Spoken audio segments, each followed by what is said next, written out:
My name is Joe Farrell, and I'm here today to talk to you about a problem that I truly don't know how to solve, but I have some recommendations for.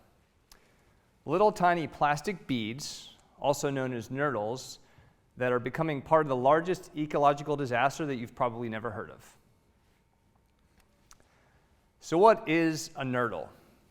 A nurdle is basically a plastic bead, 2 to 6 millimeters in diameter, or 1/4 inch, and it's the raw materials for everything plastic. So the dashboard for your car, the plastic water bottle that you bought in a vending machine, and a toy that you may have bought for your niece or nephew, all probably, if it has plastic or is plastic, started out as a nurdle. A water bottle has about 1,000 nurdles that make up that bottle, and a plastic bag that you use at the grocery store to put your groceries in and toss out when you get home is about 175. There are billions of them, unfortunately, floating around. They're made up of pretty nasty chemicals, and they last for between 500 and 1,000 years. Where do they come from?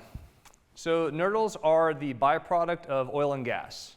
Oil and gas, which is extracted in regions such as the US, Russia, Africa, Middle East. Some of that product, obviously most of it's used for fuel or energy. Some of it is actually diverted to petrochemical facilities in Western Europe, East Asia, and the US. And in those facilities, they make nurdles, or the raw materials for plastic.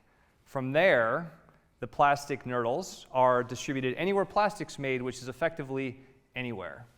They're pretty much all shipped by water because it's cheap. It's very inexpensive compared to any other form of shipment to move things by water. And when you move large volumes of anything by water, you find that you spill a little bit in the water due to various circumstances, including shipwrecks, ship sinking, and just containers falling overboard. That's why I'm talking to you today. My company, Resolve Marine, specializes in responding to disasters at sea, emergency response, not just ships, but because ships are most of the assets on the water, that's really what we focus on a lot of.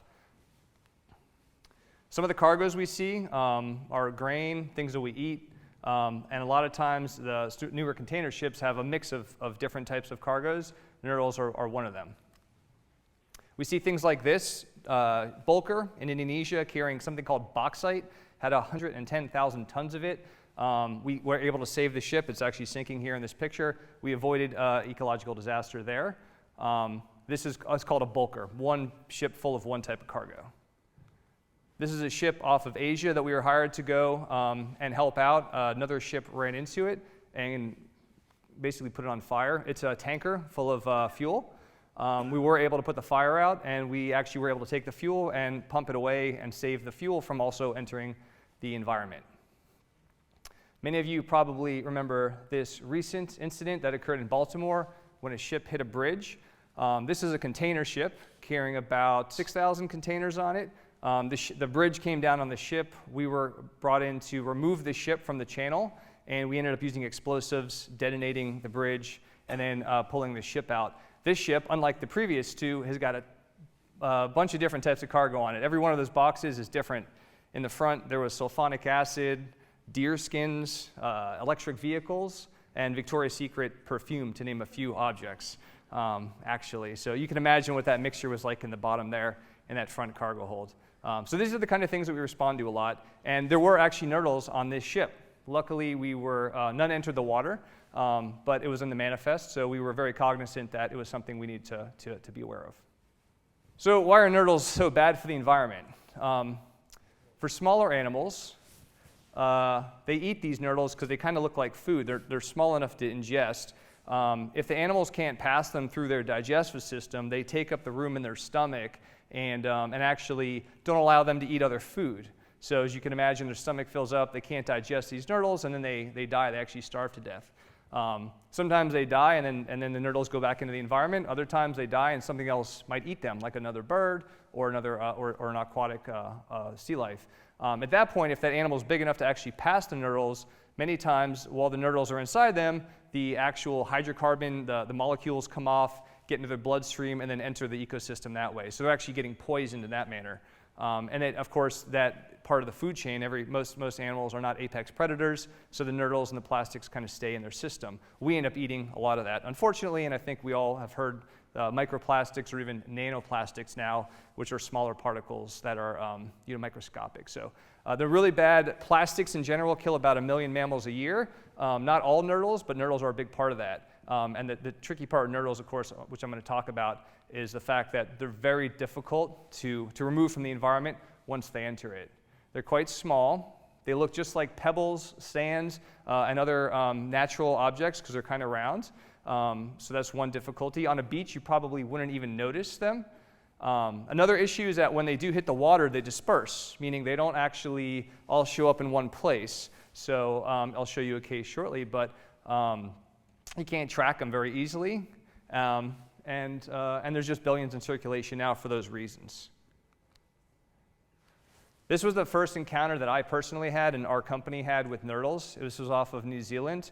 This ship, carrying about 4,000 containers, ran aground off of New Zealand Astrolabe Reef and actually got stuck there. You can imagine after a couple days of being just the front end of a ship stuck on a reef, it starts to bend, and what happened subsequently was it actually broke in half. And the stern section, or the back section to the left of the photo, sunk, with a lot of the containers on it. Some containers were moved, most of them weren't. We were actually contracted at that point because the back section was submerged. We were brought in just to remove the front section of the vessel because it was just sticking out of the water on this reef.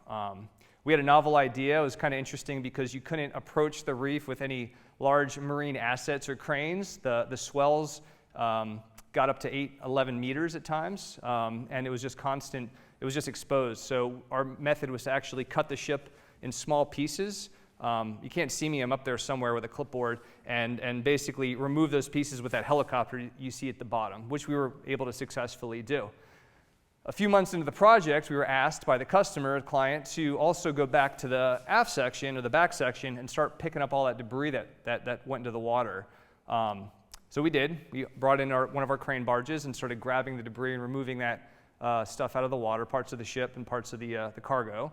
A few months into that project, one day we noticed a stream of beads rising to the surface, and we sent some divers down to try and investigate what it was, and we found out it was something that we learned called nurdles, or little plastic beads. The teams on top, our boat crews, went out with nets, with boom, and tried to scoop them up. You can imagine it's very difficult in a sea state with winds moving them everywhere, and we really realized that the best thing to do was just grab them and pull them out. We ripped the bags out. We actually, in that top left photo, is the bags floating at the top of the container.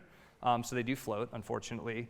And the divers recovered them. We got what we think about 40% of the nurdles that were actually in the manifest we were able to locate and retrieve. The rest, of course, went into the environment. 10 years later, nurdles are still washing up on New Zealand shore. Maybe from this incident, maybe not, but you would probably assume from this incident. Our second encounter with nurdles was off of Africa. This was a ship that encountered very rough seas off of the southern coast of Africa. A number of containers went missing. 2 contained nurdles, 49 tons to be exact. We were asked to help out because we had experience prior in New Zealand, and while we were not able to actually locate the source of the nurdles, be it the boxes that went down, which would have been the best thing to do, we did engage in a beach cleanup effort. It lasted for 5 years. For 5 years, we had to map currents, weather patterns, and try and predict where these nurdles would wash up on shore. Obviously, you can imagine it's very difficult because, as I said, they do disperse. They don't all show up in one place. We did get a large amount, as far as from what we were concerned, was a good amount, but it wasn't near what actually went into the water. You can see this picture at the bottom right is just one example of the hundreds of miles of beaches that we actually surveyed back and forth, the expanse, and trying to find a 3mm bead or a bunch of beads there. So we dug pits, we found nurdles in certain areas, high concentration areas. We mapped them out and were able to retrieve a good amount. We had different methods to get them, but at the end of the day, we think probably about 10% were recovered at best. The rest, of course, ended up probably floating around in the ocean doing what they do. After 5 years, it was called off because the diminishing return of going and doing the work versus what we were getting eventually just got to the point where it really didn't make sense because it was we weren't finding a lot. But you can imagine, yeah, like I said, probably 80-90% are still out there and unable to be really recovered. These are some of the simple tools that we use to recover them from the sand.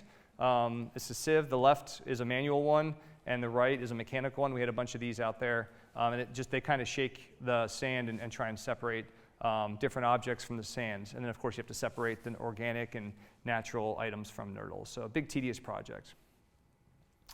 The last, most recent job where we experienced nurdles was off of Sri Lanka. Now, this is a job, this ship caught fire. We were not actually contracted to put the fire out. Another company was. They weren't able to. The ship did burn. It got stuck on a reef, as a matter of fact. As I mentioned, the job off Africa spilled 2 containers of 49 tons of nurdles. This ship had 87 containers of nurdles. In some places, the nurdles were 2 meters deep on the beach. Well, 2 meters. Largest plastic spill in history. Massive environmental disaster. So big efforts obviously went into cleaning them up here.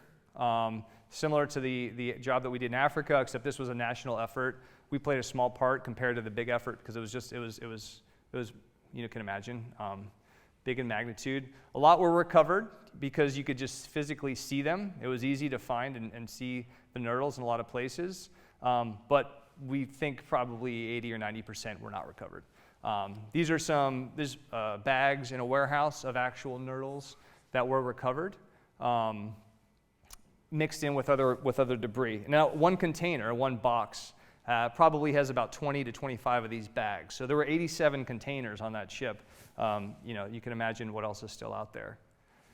I did, mention that there was success generally in recovery. The picture on the left here is when the actual spill occurred. On the right, it's pretty much the same perspective. There's no more nurdles there, of course, but in the sand and offshore, you're going to see a lot. So big effort, a lot of cleanup, a lot of good effort there, but probably 10 to 20% is what you're going to get out.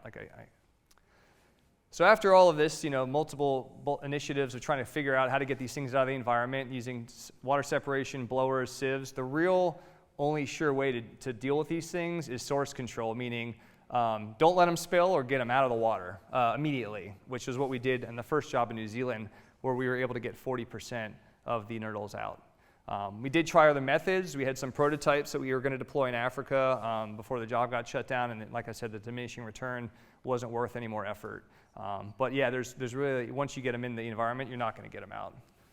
The crazy thing is there's really no regulation around nurdles. If you compared it to oil, in my perspective, it's probably as bad or worse than the consequences of an oil spill, only because of the longevity of an oil spill. Oil does clear up after decades. These nurdles don't. And when you have an oil spill, because there's so much regulation and regulatory frameworks around dealing with it, you have equipment ready to respond, you have people ready to respond, and you have an entire response framework saying that, hey, if oil hits the water, this is who pays for it, this is who's activated, and we go. There's really nothing like that for nurdles right now. Preventative measures, as I said, the best thing to do is don't let it get in the water in the first place. Stop using plastic. Of course, we would all like to stop using plastic, I think. It's not realistic. Plastic does serve a very good purpose in the medical field for preserving certain types of food. Every car is made with a lot of plastic and actually is safer, I think, for certain devices. But reducing single-use plastics is definitely one way to help, just from the consumer standpoint. You're still going to have plastics, though. Another way to deal with this is for manufacturers to actually make the nurdles either condensed, put them in blocks in larger sizes so that they don't just degrade, or stick them in stronger bags that don't fall apart the second they hit the water. Of course, the reason a nurdle is because it's easy to kind of transfer. I can take a whole container and say, here, I'll give you a handful, right? If you start making bigger bags or blocks, it kind of gets harder to cut them up, but it would be a reason to, just from the preventative side, to do that. Insurers could price nurdles like they do oil, which makes it a bit more expensive to ship, meaning you'll probably ship less of them. The U.S. Coast Guard, other governments, actually classifying them as a hazard would be a big benefit, because then people would actually start to take notice and worry about the liability. And if you hit someone's pocketbook with these kind of things, they'll start worrying about it ahead of time, making sure that maybe don't stick that box of nurdles on the top of your ship, put it in the cargo hold, so if you do have a storm, a box doesn't fly over the side. And then, yeah, the United Nations is working on an initiative I'll speak to in a minute. But these are just ways to kind of prevent them from getting in the water, because once they're in the water, you're probably not going to get them out. So overall, as I said, it's a growing issue. There's no universal resolution at the moment. When these are released, you need to take immediate action. The cleanup efforts are minimal, and it's generally a tragedy of the commons, meaning plastic in the Pacific Ocean is kind of everybody's problem, so it's nobody's responsibility. It's something we really do have to figure out. There is a hope. The Global Plastics Treaty, this is an initiative to actually cap plastic production, put the mechanics in place to respond and fund plastic cleanups. It's in process right now. A lot of stakeholders are in favor of it. However, it recently hit some headwinds because there were a lot of people in disagreement about capping plastic production. So I'm excited, and I anticipate this moving forward. I hope that we are able to get this on track. But right now, it hasn't moved forward since the last meeting. So like I said, everybody is in favor of it. It's just a matter of when you start implementing these controls, it actually starts hitting companies, because this is just orientated around the most efficient, cost-effective way of moving plastics around. It has nothing to do, they're not factoring in the environmental costs yet. So hopefully this will help with that. What can we all do? As I mentioned earlier, stop using single-use plastics, stop using plastics if you can, or limit your use of plastics, of course. Writing to representatives, asking them what they're doing around these things, to making sure that there is actual representative support in Congress, in the US. Beach cleanups, working with beach cleanups and actually participating in some of those, obviously is a way to kind of get the nurdles out of the water. And there's a number of places to actually report nurdle spills, one of them being nurdlepatrol.org, which you can actually report if you've seen these things wash up, and advocate for better packaging, I think. So these are some resources in case anybody wants to take a look and try and get more involved. Of course, sharing on social media, sharing this treaty, sharing other initiatives is another easy way, a couple clicks, and you can actually try and just spread awareness, which is actually what I'm trying to do here today. So I just thank you all for your time. I really appreciate it, and I'm glad I had the opportunity to talk to you all about this.